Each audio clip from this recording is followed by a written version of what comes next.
ముఖ్యమైన సమాచారాన్ని బోధన్ పట్టణ ప్రజలందరికీ ఇవ్వదలుచుకున్నాను. ఏంటంటే మన బోధన్ పట్టణము చారిత్రాత్మక ప్రదేశంగా గత పూర్వం నుంచి విరాజిల్లుతున్నది. దీని మీద ఎంతోమంది రాజులు అందరూ కూడా దీన్ని పరిపాలించిన ఒక కథలు మనం నానా రకాలుగా చెప్పుకొని ఉన్నాము. అదే విషయంలో మన బోధన్ పట్టణంలో అతి పురాతనమైన దేవాలయం 100 స్తంభాల ఆలయం, అదే ఇంద్రనారాయణ ఆలయంగా చెప్పబడుతున్నది. కాబట్టి ఈ 100 స్తంభాల ఆలయంలో గతంలో మాకు అక్కడ అసాంఘిక కార్యకలాపాలు ఇవన్నీ జరుగుతున్నాయనే ఒక ఇన్ఫర్మేషన్ రావడం, దానికోసం మేము ముందుకెళ్ళడం ఇవన్నీ జరిగినాయి.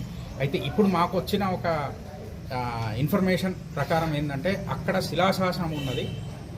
ఆ శిలాశాసనం మీద ఆ ఆలయ నిర్మాణం ఎప్పుడు చేపట్టడం జరిగింది, ఎవరు దాని యొక్క నిర్మాణం వెనుక ఉన్న మూలం ఎవరు, మరి ఎవరు కట్టారు, మరి దాని యొక్క పేరు నామధేయం అంటే ఆలయం పేరేంటి, ఇవన్నీ దాని మీద ఉన్నాయనే ఒక ఇన్ఫర్మేషన్ రావడం జరిగింది.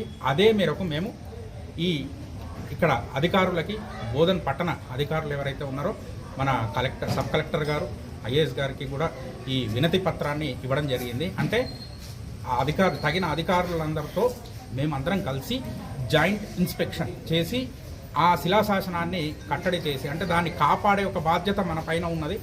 బోధన్ పౌరుడిగా బోధన్ ఈ ప్రజలందరూ కూడా ఈ కోరుతున్నది ఇదే. కాబట్టి ఈ ప్రజల తరఫున యోగధారణ ఫౌండేషన్ ఈ పనిని చేపట్టడానికి ముందుకు రావడం జరుగుతున్నది.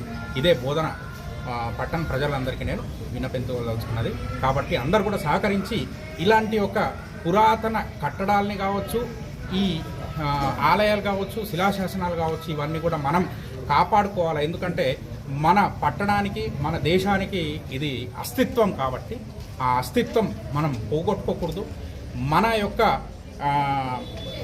గుండె ఎలా అయితే గుండెకాయ మనకు ఉపయోగపడుతుందో, ఆ గుండెకాయ లేకపోతే మనం ఎలా అయితే బతకమో, అలా ప్రతి పట్టణానికి, ప్రతి దేశంలో ఇలాంటి ఒక అస్తిత్వాలు మళ్ళీ పునరుద్ధరణ జరగబడాలి. ఇదే నేను ప్రజలందరికీ